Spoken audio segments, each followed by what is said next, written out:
श्री स्वामी समर्थ। तुम्हा सगळ्यांचे आपल्या स्वामी सूत्र चॅनलवर मनापासून स्वागत। स्वामी भक्त हो, आज पुन्हा एकदा तुमच्यासाठी नवीन व्हिडिओ घेऊन आलेले आहे। आजच्या व्हिडिओमध्ये आपण आपल्या आयुष्यातील संकट दूर व्हावी यासाठी काही उपाय, काही सेवा जाणून घेणार आहोत। आता ह्या ज्या सेवा आहे त्या खास गणेश चतुर्थी निमित्त आपण घेऊन आलो आहोत, कारण उद्या 27 एप्रिल 2024 रोजी वार शनिवार संकष्टी चतुर्थी आहे आणि त्यामुळे आपल्याला दिवसभरामध्ये जितक्या जास्त सेवा किंवा जितके जास्त उपाय करता येणार आहे तितके करायचे आहे। तर कुठल्या कुठल्या गोष्टींचा समावेश उद्याच्या दिवशी करायचा आहे हे जाणून घेण्यासाठी व्हिडिओ शेवटपर्यंत आवर्जून बघा। तर स्वामी भक्त हो, आता अर्थात उद्या चतुर्थी आहे म्हटल्यावर आपल्याला सकाळी लवकर उठायचं आहे, आपलं घर अंगण स्वच्छ करून घ्यायचं आहे आणि मुळात नेहमीप्रमाणे उंबरठ्याला हळदीचं लेपन आवर्जून करायचं आहे। मुख्य दरवाजावर शुभ लाभ हे लिहायचंच आहे। आता हे नेहमीच जरी जे रोज व्हिडिओ बघतात त्यांना ह्या गोष्टी रोज ऐकायला लागतात, त्याबद्दल माफी मागते, परंतु काही नवीन सेवेकरी असतात, नवीन आपले स्वामी भक्त असतात, त्यांच्यासाठी हे सांगावं लागतं। ह्या गोष्टी आपण करायच्याच आहे। कुठलाही सण, कुठलाही वार असो, ह्या गोष्टींना प्राधान्य द्यायचंच आहे। या व्यतिरिक्त आपल्याला अजून एक काम करायचं, ते काय तर आपल्या मुख्य दरवाजावर 2 टिपके द्यायचे आहे, एक हळदीने आणि एक कुंकवाने। ते कशासाठी तर रिद्धी आणि सिद्धी यांच्या नावाने, रिद्धी सिद्धींच्या नावाने आपल्याला हळदी आणि कुंकवाने 2 टिपके द्यायचे आहे। इथपर्यंत झालं की आता पुढे कुठली कामं करायची हे सांगते। बघा, रोजच आपण आपल्या देवदेवतांना अंघोळ घालत असतो, गणपती बाप्पांनाही आपण अभिषेक घालत असतो, पण काहींना रोज करणं शक्य होत नसेल तर कमीत कमी चतुर्थीच्या दिवशी तरी आपल्याला गणपती बाप्पांच्या मूर्तीवर अभिषेक घालायचा आहे। तुम्ही पंचामृताने घालू शकतात, दुधाने घालू शकतात, किंवा तेही जर उपलब्ध वेळेवर नसेल तर मग तुम्ही पाण्यानेही घालू शकतात। पण गणपती अथर्व शीर्ष म्हणून आपल्याला अभिषेक घालायचा आहे। तुम्ही 11 वेळेस म्हणा, 21 वेळेस म्हणा, किंवा 5 वेळेस म्हणा, तेही शक्य नाही झालं तर कमीत कमी एकदा का होईना पण म्हणा आणि तशा पद्धतीने अभिषेक घालायचा आहे। त्यानंतर गणपती स्तोत्र देखील आपण 11 वेळेस, 21 वेळेस, कमीत कमी 3 वेळेस, कमीत कमी 1 वेळेस आपल्या वेळेनुसार, आपल्या सवडीनुसार तुम्ही कमीत कमी एकदा का होईना पण ह्या गोष्टी आपल्याला करायच्याच आहे। खूप प्रभावी असं हे तीर्थ असतं आपल्या मुलांच्या प्रगतीसाठी, आपल्या पतीच्या प्रगतीसाठी, आपल्या प्रत्येक घरातील प्रत्येक सदस्यासाठी, त्यांच्या आरोग्याच्या दृष्टीने हे तीर्थ फार महत्त्वाचं काम करत असतं। जसं तारक तीर्थ असतं तसंच हे एक तीर्थ असतं। आपल्या आयुष्यातील संकट दूर होण्यासाठी हे तीर्थ खूप महत्त्वाचं मानलं गेलं आहे, त्यामुळे हे तीर्थ आपण बनवायचं आहे आणि आपल्या घरातील प्रत्येकाला ते प्यायला द्यायचं आहे। त्यानंतर आपल्याला उद्याच्या दिवशी करण्याचा एक सोपा उपाय तो असा की आपल्याला हिरव्या वस्तूंचं दान करायचं आहे। तुमच्या म्हणजे यथाशक्ती तुमची जशी आर्थिक परिस्थिती असेल तशा पद्धतीने आपण दानधर्म करू शकतो। दानधर्म करणं म्हणजे प्रत्येकाला असं वाटतं की खूप जास्त दान केलं तरच त्याचं फळ मिळतं, असं नाही। फूल नाही तर फुलाची पाकळी जरी आपण दिली तरीही त्याचं जे काही फळ असतं ते आपल्याला मिळतच असतं। त्यामुळे तुम्ही हिरव्या रंगाच्या कुठल्याही वस्तू दान करू शकता, त्यामध्ये धान्यही येतं। हिरवे मूग, आता हिरवे मूग आपण कोणालाही ते सहज अगदी थोडे जरी पाव किलो म्हणा, अर्धा किलो म्हणा, तेवढे तर आपण नक्कीच देऊ शकतो। एखाद्या गरीब व्यक्तीला ते नेऊन दिले तरीही त्याचं फळ तुम्हाला मिळणार आहे। अशा पद्धतीने हिरव्या वस्तूंचं, आता त्यामध्ये वस्त्र जर तुम्हाला घेता आली तर एखाद्या गरीब मुलीला तुम्ही हिरव्या रंगाचे कपडे देखील दान म्हणून देऊ शकता तुमच्या सोयीनुसार। अशा पद्धतीने दानधर्म केल्यामुळे आपल्या आयुष्यातील ज्या अडचणी आहेत त्या सुटण्यासाठी मदत होत असते। कामामध्ये सतत अडथळे निर्माण होत असतील तर ते दूर होण्यासाठी मदत होत असते।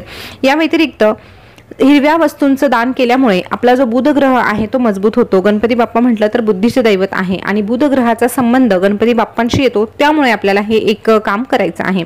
त्यानंतर पक्ष्यांना आपल्याला आवर्जून हिरवे मूग खाऊ घालायचे आहे। भिजवलेले असतील तर खूप चांगली गोष्ट आहे, धान्य तर रोज आपण पक्षाला द्यायला पाहिजे, पण चतुर्थीच्या दिवशी एक गोष्ट लक्षात घ्या, आदल्या दिवशी आपल्याला हिरवे मूग भिजत टाकायचे असतात आणि दुसऱ्या दिवशी पक्ष्यांना ते खायला द्यायचे आहे। त्याने देखील आपले बरेच प्रश्न सुटण्यासाठी मदत होते।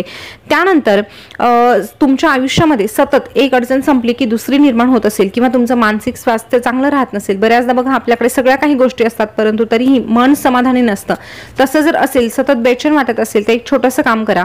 गणपती बाप्पांना आपल्याला सिंदूर अर्पण करायचा आहे चतुर्थीच्या दिवशी। आता हा जो सिंदूर आहे तो आपण गणपती बाप्पांच्या कपाळी लावायचा। आता कपाळी लावल्यानंतर त्याच बोटाने, आता आपण देवांसाठी वेगळं बोट वापरतो आणि आपल्यासाठी वेगळं वापरतो, पण हा उपाय करताना ज्या बोटाने गणपती बाप्पांना आपण तो सिंदूर लावणार आहोत त्याच बोटाने आपल्या स्वतःच्या कपाळी देखील लावायचा आहे। अशा पद्धतीने तुम्ही कंटिन्यू करून बघा। चतुर्थीच्या दिवसापासून तुम्ही सुरुवात करा आणि कंटिन्यू 21 दिवस, 121 दिवस, जसं जसं तुम्हाला वाटणार आहे तसं तसं तुम्ही हे करून बघा। 100% तुमचं मानसिक स्वास्थ्य चांगलं राहण्यासाठी मदत मिळेल। आता सिंदूर अर्पण करण्यासोबतच गणपती बाप्पांना हळद देखील अर्पण केली जाते। चिमूटभर हळद घ्यायची आहे. ओम गण गणपते नमः असं 11 वेळेस म्हणायचं आहे आणि ती चिमूटभर हळद गणपती बाप्पांना अर्पण करायची आहे. याने देखील नजर दोष असेल किंवा काही वाईट बाधा आपल्यावर झालेली असेल ही दूर होण्यासाठी आपल्याला मदत मिळत असते. आता ही जी हळद अर्पण केलेली आहे ती प्रत्येकाने जरी कपाळी लावली नंतर तरीही चालतं. त्याने खूप छान असा प्रभाव आपल्या घरातील सदस्यांवर पडत असतो. त्यानंतरचा पुढचा जो उपाय आहे तो लग्न जमण्यासाठी. बघा बऱ्याच जणांच्या म्हणजे सगळ्या काही गोष्टी व्यवस्थित असतात परंतु तरीही मुला मुलींची लग्न जमत नाही. त्यासाठी सोपा उपाय आहे. 11 हळकुंड घ्यायचे आहे. हे 11 हळकुंड आपल्याला गणपती बाप्पांना अर्पण करायचे आहे. हा उपाय मंदिरात जाऊन करण्याची गरज नाही, आपल्याच घरात करायचा आहे. आता हे हळकुंड गणपती बाप्पांसमोर दिवसभर ठेवायचे आहे.